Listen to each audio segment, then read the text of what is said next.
విద్యా వ్యాపారంలోకి రామోజీరావు కొత్త తరహా university that is Ramoji Rao.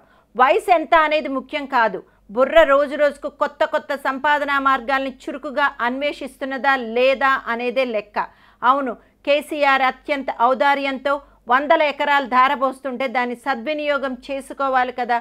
Modi పల్లకి మోస్తున్నప్పుడు కేంద్ర పథకాల నిధుల్ని సద్వినియోగం చేసుకోవాలి కదా.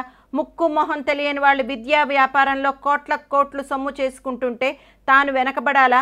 అదే సమయంలో ఆశించిన ఫిలిం సిటీ వ్యాపారం సరిగ్గా లేకపోతే ఆ సిటీని మిగతా వ్యాపారాలకు అడ్డగా మార్చుకోవాలా వద్దా? Print, TV, digital media, TV వినోదం, సినిమా నిర్మాణం, కొత్తగా ఆధ్యాత్మిక దందా, పచ్చళ్ళు, బట్టలు, చిట్ ఫండ్, వాట్ నాట్. ఇప్పుడు ఇక నైపుణ్య శిక్షణ వ్యాపారం. ఎస్, రామోజీరావే, తిరుగులేదు. దాని పేరు రామోజీ క్రియాన్ యూనివర్స్. ఇది ఒక భిన్నమైన యూనివర్సిటీ. రామోజీ ఫిలిం సిటీయే కార్యస్థలం. ఇప్పటికే కొన్ని కోర్సుల విషయంలో స్పష్టత ఉంది.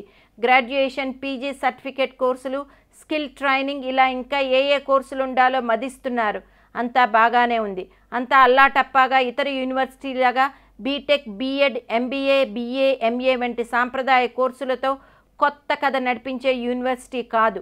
ఇప్పటికైతే media and communication, design skills, management స్కిల్స్లో పీజీ డిప్లొమా కోర్సులు, digital film making, cinematography, photography, content writing, print and online journalism, TV news, public relations, ad film, digital media, social media, branding, marketing, campaign management, legal and crime reporting, TV and film graphics, animation, acting for media, TV productions, RJ, VJ, DG. ఇప్పుడు నిజంగా ఈ రంగాల్లో skills మెరుగుపరుచుకోవడం కోసం వేలాది మంది యువకులు ఎదురు చూస్తున్న కోర్సులే. నిజానికి మంచి ప్రయత్నం ఇది. గతంలో రమాదేవి పబ్లిక్ స్కూల్ మినహా రామోజీరావు విద్యారంగంపై పెద్దగా దృష్టి పెట్టలేదు.